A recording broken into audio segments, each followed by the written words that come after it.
I am not what you would call a big fan of the angry video game nerd.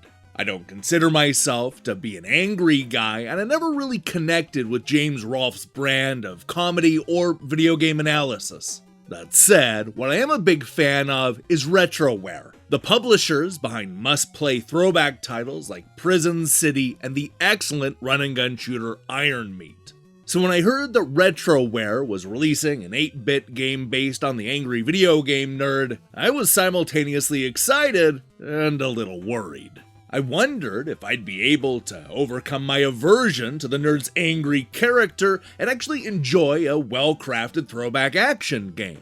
Well, that's what we're about to find out when I review the Angry Video Game Nerd 8-bit from developer Megacat Studios.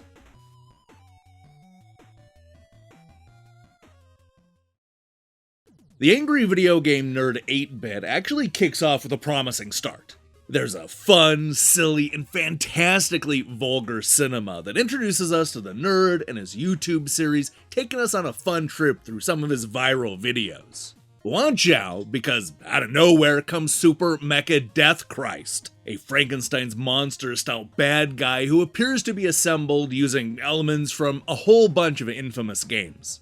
As it turns out, Super Mecha Death Christ is here to not only take over the nerd's old-school Nintendo Entertainment System, but also to infect all of the game consoles around the world with a terrible virus. Using his magical powers, the nerd combines 6 of the worst games ever made into a single cartridge so terrible that it might just be enough to destroy that virus before it spreads far and wide.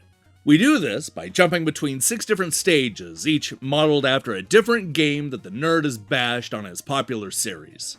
We play an 8-bit pixel version of the nerd, who comes equipped with little more than a power glove and his trusty Zapper, the orange one in case you're wondering. He can play any of the 6 levels in any order, with the ultimate goal of defeating all of the bosses and then going deep into the game to vanquish the once good, but now very evil, Super Mecha Death Christ. If any of this sounds familiar, it's because the Angry Video Game Nerd 8-bit borrows pretty much all of its structure and even the password system from the Mega Man series. And it's not just the stage select, but also the way the game controls and how the various boss fights play out. The nerd's moves are limited to mostly jumping, climbing, and shooting, which is perfectly in line with most of the 8-bit games that were released on the NES. Just about the only thing keeping this from not being a Mega Man sequel is that we don't earn new guns or abilities after completing each stage. Yeah, that's disappointing, but as you'll soon learn, it's far from the only thing holding this game back. One thing that I do like is the level designs. While the platforming bits aren't nearly as good as Mega Man and the countless other games that are being referenced here, what they do offer is a number of different paths and secrets to uncover. The stages also look the part, which is something that I've come to expect from games published by Retroware. Sure, there are a few telltale signs that what we're playing here is a new game pretending to be 8-bit and not a 35-year-old classic, but the authentic gameplay and graphics really go a long way to sell the illusion. The game really does look and feel like those old-school greats, in both good ways and some bad ways. While it's not exactly a huge part of the game, what I liked about the Angry Video Game Nerd 8-bit is how we go about upgrading the Zapper. When we start the game, the Zapper shots are understandably weak, but as you pick up the various upgrade items, you'll find the light gun gets stronger with a more effective spread shot. You can upgrade the gun a total of 8 times, but whatever you do, don't get hit, because every time you take even a little bit of damage, your power level decreases by 1. The good news is that you can actually go and grab that piece, preserving your Zapper's power level. Unfortunately, the problem is that you don't have a whole lot of time before the upgrade will just disappear into a bunch of tiny bits. Gone for good.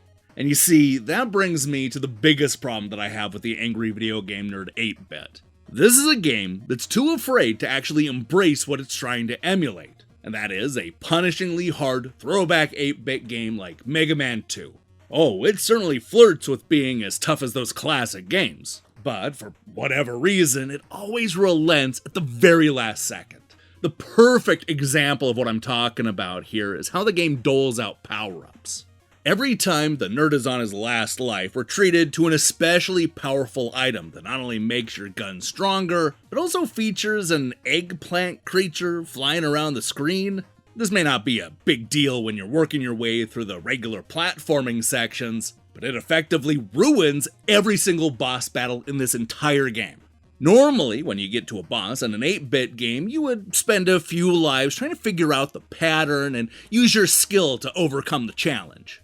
At first glance, that certainly seems like the kind of thing that this game is going for. However, you never really need to learn the proper way to kill the boss, because you always know that, with the help of the eggplant creature, you'll be able to quickly win the fight in a matter of seconds. That's no exaggeration either, as previously tough bosses went down in less time than it would take to say the game's full title. And it's not just a couple of bosses, but all of them. Every single one, including the final boss. I should also point out that the Angry Video Game Nerd game falls into the all-too-familiar parody game trap, where it's more about pointing out the tropes instead of constructing an actual joke.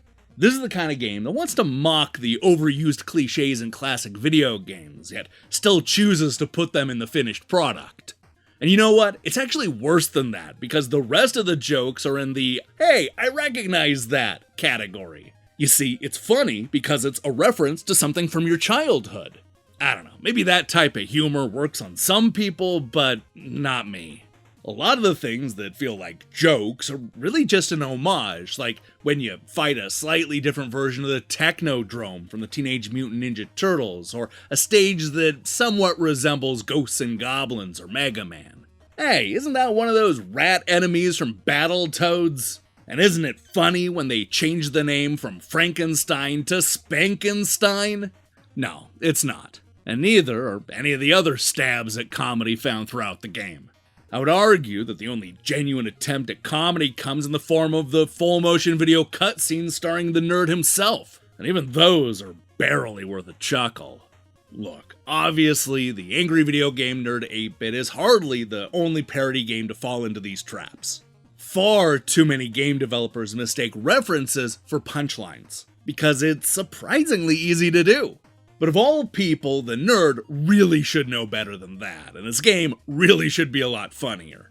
I mean, even with an 8-bit game, you can still set up reoccurring gigs that pay off in big ways. You can also lean into the character and his personality.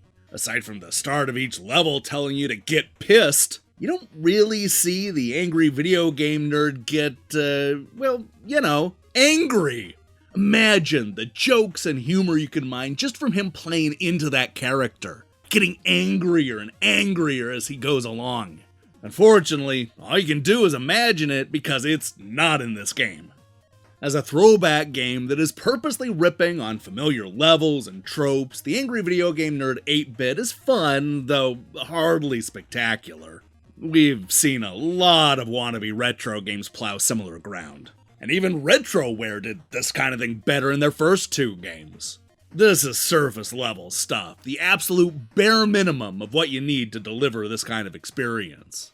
Is the old school platforming fun? Sure, but none of it matches the games they're supposedly mocking. I mean, there's a reason that we're still talking about Mega Man 2 all these decades later. 40 years from now, will anybody remember this Angry Video Game Nerd parody? I seriously doubt it.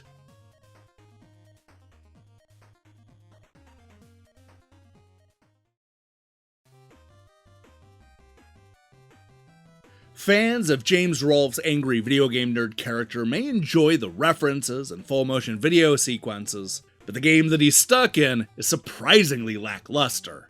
It's a throwback action platformer that looks and feels the part, but fails to bring the same level of humor and creativity to the project.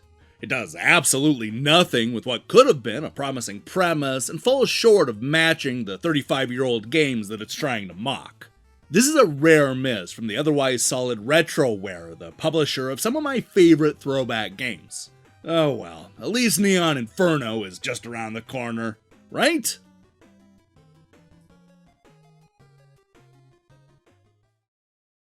Hey, thanks for watching my review.